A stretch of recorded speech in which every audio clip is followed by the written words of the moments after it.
Hello, guys. How do you do? I am fine, thanks. Vamos iniciar essa aula de hoje com aquele que é o mais famoso verbo no mundo, né? O verbo to be. Muitas das vezes o aluno diz: o verbo to be de novo. Sim, ele é muito importante, mas ele não é o único. Mas nesse caso, a gente precisa sempre andar no step by step, ou seja, degrau por degrau. Então a gente vai iniciar a aula falando sobre aquele que é o verbo mais famoso do inglês, verbo to be, certo? Então a gente inicia falando o seguinte: o verbo to be in English has two meanings in Portuguese, ser ou estar. Ou seja, o verbo to be em inglês tem dois significados em português. Quais são eles? Ser ou estar. Então a gente pode pegar, por exemplo, aquela frase, né, de William Shakespeare, né, que ele diz: to be or not to be, that's the question, né? Ou seja, ser ou não ser, eis a questão. Então a gente pode falar com alguns exemplos. Por exemplo, I'm a teacher. I'm a teacher. I'm a teacher. Ou seja, eu sou um professor ou eu sou uma professora. I'm a teacher. E a gente pode usar também com relação a outros sujeitos, como por exemplo um animal, né? The cat is at home. The cat is at home. The cat is at home. Alright? Mas, basicamente, o verbo to be, ele só tem a forma mais simplificada possível, como é, por exemplo, na forma afirmativa. Como é a forma afirmativa, professor Júnior? Olha só, nós temos aí da seguinte maneira. Nós temos a long form e a short form. Long form e short form. Qual a diferença dos dois? Quando a gente usamos a forma longa, a gente está colocando uma forma sem ser abreviada. Já na short form, nós iremos colocar na forma abreviada. Então nós temos o seguinte, ó, I am ou I'm. A gente tem you are, a gente pode dizer you're, né? A gente pode dizer he is, a gente pode dizer his.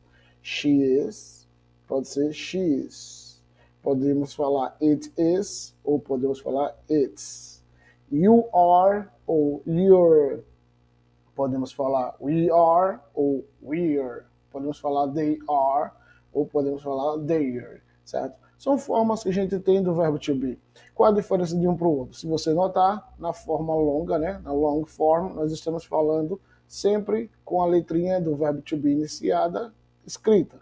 Nesse outro caso, ela sai e dá lugar a um apóstrofo, que é essa vírgulazinha em cima aí, que quer dizer aí uma forma contraída, uma forma mais simplificada. Então a gente tira a primeira letrinha do verbo to be e no seu lugar coloca o quê? Coloca um apóstrofo. Já na forma que a gente tem de falar sobre ela na forma negativa, a gente precisa adicionar o not. Vai colocar o not depois do verbo to be. Então a gente coloca o not depois do verbo to be e fica na forma negativa. Como por exemplo, nós temos aí na tela I am not, I am not. Ou I'm not, que é a forma contraída. Podemos falar you are not, ou podemos falar you aren't, perdão. Ou a gente pode falar he is not, ou he isn't. Podemos falar she is not, podemos falar she isn't. Podemos falar it's not, podemos falar it isn't. Podemos falar you are not, ou you aren't. We are not, we aren't. Ou they are not, ou they aren't. Quando usar um e quando usar outro? A gente usa as formas contraídas em conversas informais, com amigos, em WhatsApp, enfim. Mas quando é uma forma mais formal, usamos a forma longa, né? Long form, certo? Basicamente, é essa a diferença de um para o outro. Podemos também simplificar falando sobre a questão das short answers. Short answers. E o que é short answers? São simplesmente formas basicamente curtas, né? Para você falar sim, eu sou, sim, não estou, usando o verbo to be. Como, por exemplo, a gente tem agora, ó, próximo slide, eu posso perguntar assim, am I? E aí, nas respostas, né, possibilidades de resposta, nós temos yes, I am, ou no, I am not. pode me perguntar, por exemplo, are you? E aí você pode responder o quê? Yes, you are. Ou no, you aren't. Is she? E você pode responder o quê? Yes, she is. No, she isn't. Is he? Yes, he is. Or no, he isn't. Então, basicamente, a forma é de você pegar a estrutura básica. Qual é a estrutura básica? O pronome pessoal mais o verbo to be. Olhando por essa maneira, nós temos aí o quê? Nós temos a forma contraída e ela é uma forma curta de ser. E nós temos as questões que são basicamente o quê? Colocadas sempre o verbo to be antes do sujeito. Então, posso usar aqui, ó, am I, e aqui rapidamente coloco qualquer complemento, como por exemplo, am I handsome? Ou seja, eu sou bonito? Aí a pessoa pode me responder o quê? Yes, you are, né? Caso tenha bom gosto, obviamente.